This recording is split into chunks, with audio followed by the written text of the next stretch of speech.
The Talmud tells us, Rabbi Yochanan, Rabbi Shimon bar Yochai, El Mola Yisrael Mishamrim Shtei Shabbosos. If the Jewish people would only keep Shabbos twice, Miyad Hayu Nigolin, they would already be redeemed.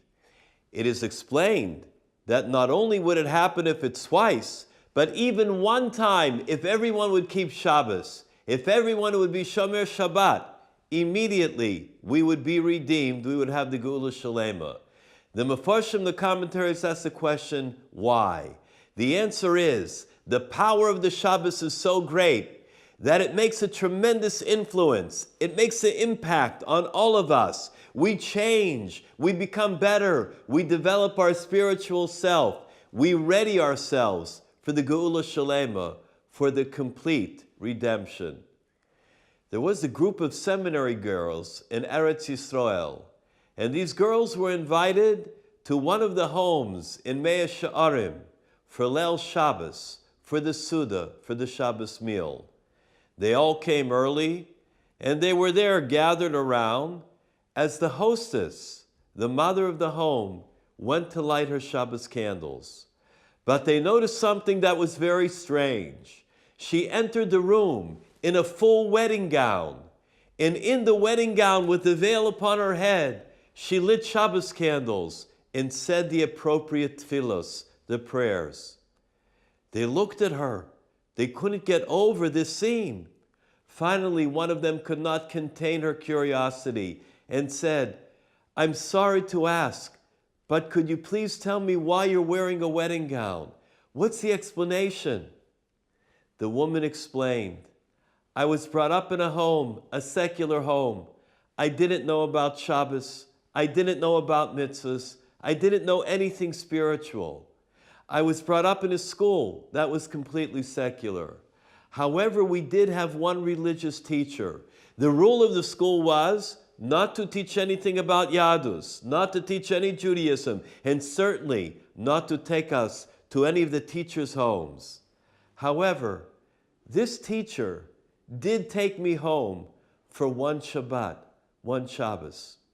And as I saw her for the first time in my life, a person lighting Shabbos candles, I asked her if I might also light Shabbos candles that week, because maybe that would be the only time in my life that I would have that opportunity.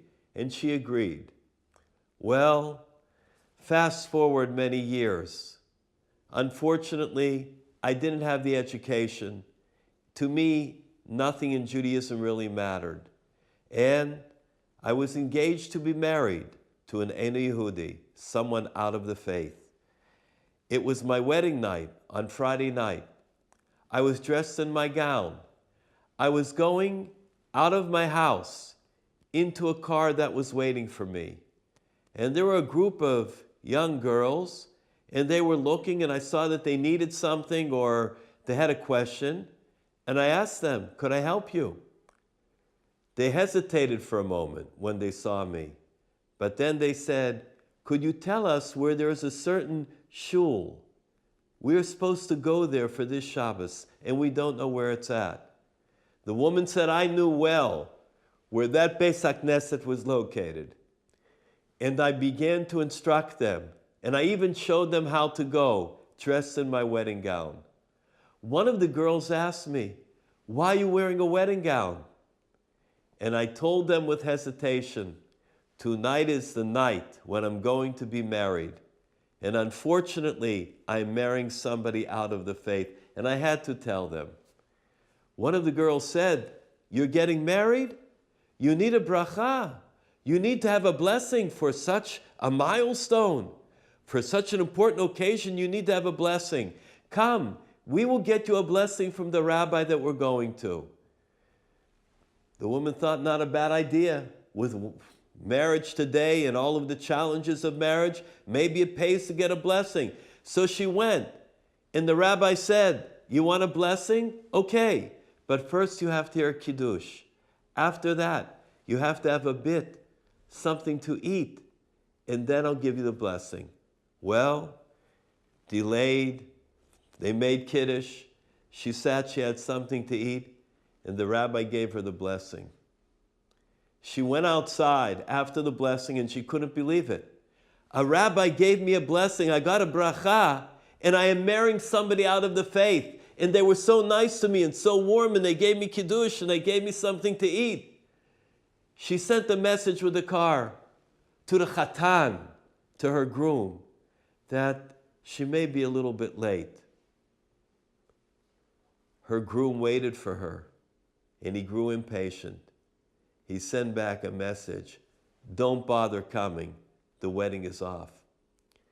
This, the woman said, began her long journey back to Torah, back to her roots. She got married to a chassid of the Toldos Aaron.